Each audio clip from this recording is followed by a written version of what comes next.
Space institution, generating English passion, creating revolution in English education. Space.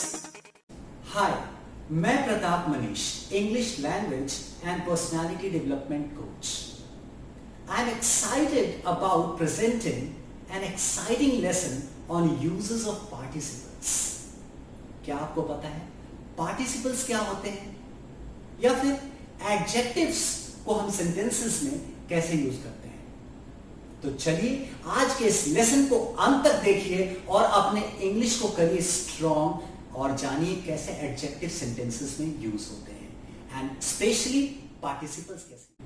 Participles क्या होते हैं और एडजेक्टिव्स कैसे सेंटेंस में फंक्शन करता है, एडजेक्टिव्स के पोजीशन क्या होते हैं और कौन से पार्टिसिपल्स कैसे एडजेक्टिव फॉर्म करते हैं. What are participles and how do they act like adjectives?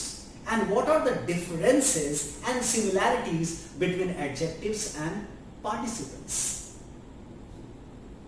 तो डिटेल में आपको बता दें, participles generate from verbs. Participle non-finite verbs हैं जो ing फॉर्म और ed फॉर्म वाले verbs जब एडजेक्टिव की तरह काम करें, नाउन के पहले आकर के या लिंकिंग वर्ब के बाद में आकर के, तो उन्हें पार्टिसिपल्स कहते हैं. जैसे I am excited about an exciting lesson. तो मैं एक्साइटेड हूं, ये मैं receiving this excitement, I am excited, ये पास्ट पार्टिसिपल हुआ. एंड एक्साइटिंग लेसन यानी वो लेसन जो आपको एक्साइट करेगा. So past participle is used as receiver, whereas present participle ing form is used as action, doer of that. verb के वो form जो ed और ing से एंड होते हैं और वो एडजेक्टिव की तरह काम करें, उन्हें पार्टिसिपल्स कहते हैं. जिन वर्ब्स के फॉर्म में ed लगा हुआ हो और वो एडजेक्टिव की तरह काम करे, उसे पास्ट पार्टिसिपल कहते हैं. जैसे आई एम एक्साइटेड. और जिन वर्ब्स के आगे ing फॉर्म लगा हुआ हो और वो एडजेक्टिव का काम करे, उसे प्रेजेंट पार्टिसिपल कहते हैं. जैसे I am going to present an exciting lesson. Past participle action को रिसीव करना बताता है और प्रेजेंट पार्टिसिपल एक्शन को मीन्स डूइंग, परफॉर्मेंस बताता है. लेकिन दोनों एडजेक्टिव की तरह क्वालिफाई करते हैं नाउन को. या तो लिंकिंग वर्ब के बाद आते हैं और या तो नाउन के पहले. ध्यान रहे, एडजेक्टिव का पोजीशन है या तो नाउन के पहले या फिर लिंकिंग वर्ब के बाद. तो क्या है सिमिलैरिटी और डिफरेंसेस पार्टिसिपल और एडजेक्टिव्स के बीच में? पार्टिसिपल बिल्कुल एडजेक्टिव के ही पोजीशन लेते हैं. जैसे एडजेक्टिव नाउन के पहले आ सकते हैं, वैसे पार्टिसिपल्स नाउन के पहले आ सकते हैं और उनको क्वालिफाई करते हैं. और साथ ही में पार्टिसिपल्स लिंकिंग वर्ब के बाद भी आ सकते हैं. लिंकिंग वर्ब यानी जो कनेक्ट करते हैं, इज, एम, आर, वॉज, वर, जो कनेक्ट करते हैं एक सब्जेक्ट को एक एडजेक्टिव से. ही is frustrated and this job is frustrating. तो इसके बाद this job is frustrating adjective की तरह काम कर रहा है, दैट इज प्रेजेंट पार्टिसिपल. जब भी ing लगा हुआ हो फॉर्म वर्ब का, तो वो बताता है कि वो कर रहा है, means that is doing the action. That is frustrating means that is doing the action, that is frustrating people. And he is frustrated, जब ed लगा हुआ हो तो वो रिसीव किया है, ही इज फ्रस्ट्रेटेड, वो फ्रस्ट्रेटेड है. So this is the basic difference between past participle and present participle. And here we go with some more examples. In English language, a verb is a verb when it takes the position of verb. यानी कि verb तभी तक verb है जब तक verb का position लिया हो. जैसे ही वो noun के पहले noun को qualify करने के लिए position लेता है, that acts like adjectives. So verb का वो फॉर्म जो ईडी और आईएनजी लगा हुआ और वो अपने नाउन के पहले या लिंकिंग वर्ब के बाद आता है, उसे एडजेक्टिव्स कहते हैं। और ये एडजेक्टिव्स जैसे ही फंक्शन करते हैं, लेकिन इनमें ग्रेडिंग नहीं हो पाता है, ग्रेडेबल नहीं, ये नॉन ग्रेडेबल एडजेक्टिव्स होते हैं। For more examples I am placing some more examples. You may watch a watched lesson again and again, because watching lesson again and again will help you to be acquainted.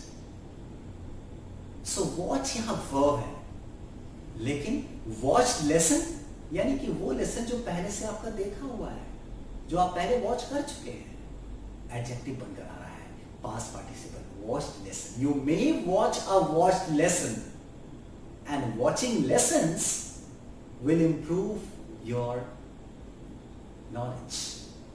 यानी watching lessons यानी lessons का adjective, वो lessons जो watch कर रहे हैं आप, करते हुए, so doing quality. So ing form always express doing quality, and ed form, that is past participle form, always express the received quality of the noun. Past participle जिसे हम वर्ब का थर्ड फॉर्म कह सकते हैं, ED, verb का कोई भी third form past participle को एक रिसीविंग एक्शन या रिसीविंग क्वालिटी के रूप में आप एडजेक्टिव के रूप में यूज कर सकते हैं। वहीं पर प्रेजेंट पार्टिसिपल यानी वर्ब का फोर्थ फॉर्म जिसमें आईएनजी से एंड होता है, वो एक डूइंग क्वालिटी बताता है।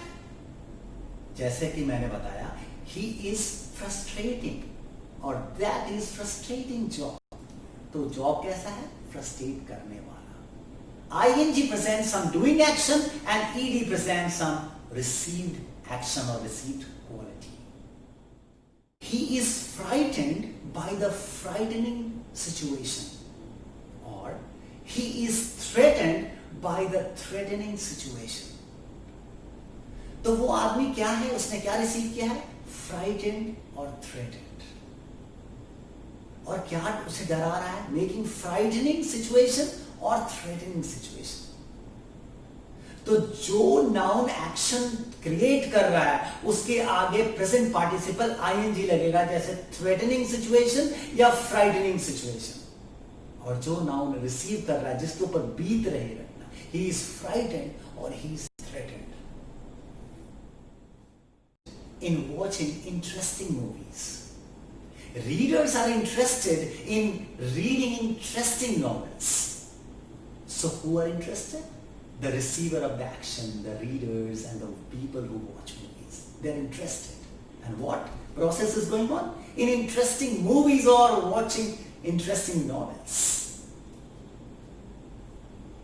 Similarly, he is frustrated by the frustrating situation. People are getting unemployed by the unemploying pandemic. Unemployed कौन कर रहा है? Pandemic. तो वो कर रहा है, that is unemploying pandemic. People are receiving that unemployment. People are unemployed. People are getting unemployed. People are being unemployed.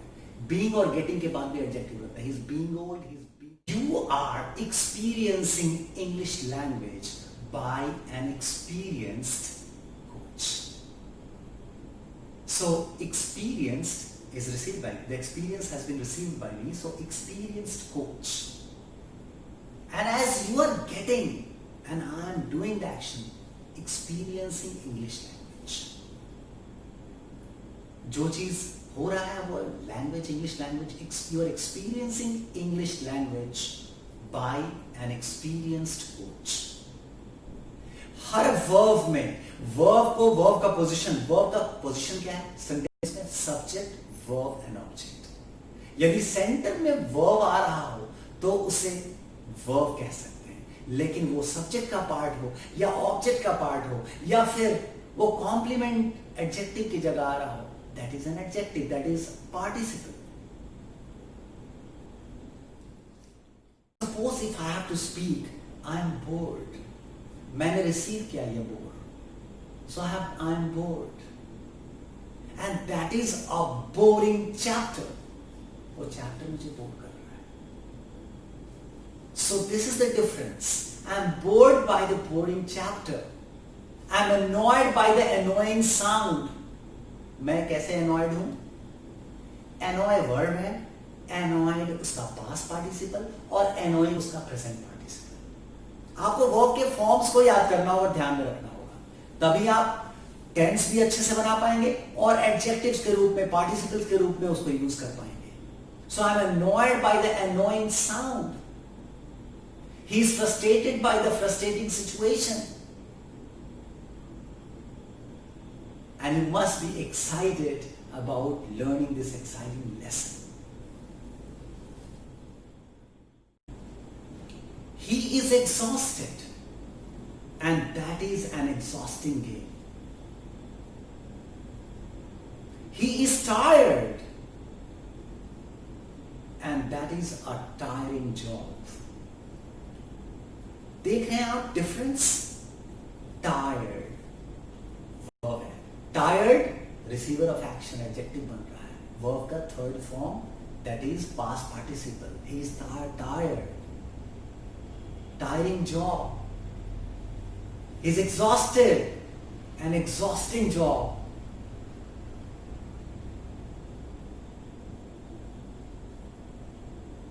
Played games. It is a well played now. Cricket is a well played game in India. Means बहुत खेला गया खेल है, बहुत अच्छे से खेला गया खेल. And people love playing cricket. The playing cricket means they love doing this action. That is present participle. And cricket is played, has been played, already received, means that's a past participle. He is the loved child of his parents. वो अपने माता पिता का बड़ा ही प्यारा बच्चा है. He is loved child of his parents. And the child is loving and caring. यानी यहां पर बच्चा लव दे रहा है, यानी कि parents are loving and caring and the child is loved and cared, child of his parents. Don't get confused by the confusing use of adjectives. Don't get confused by the confusing words and the confusing uses of English language. So, confuse is a verb. Confused past participle, जो receive किया, the person who is confused. And confusing, जो कर रहा हो, confusing words or confusing uses of adjectives. So you must have understood the uses of participles and adjectives, their difference and similarities. This was all in nutshell. Have a great day. Bye-bye. Ace Institution, generating English passion, creating revolution in English education.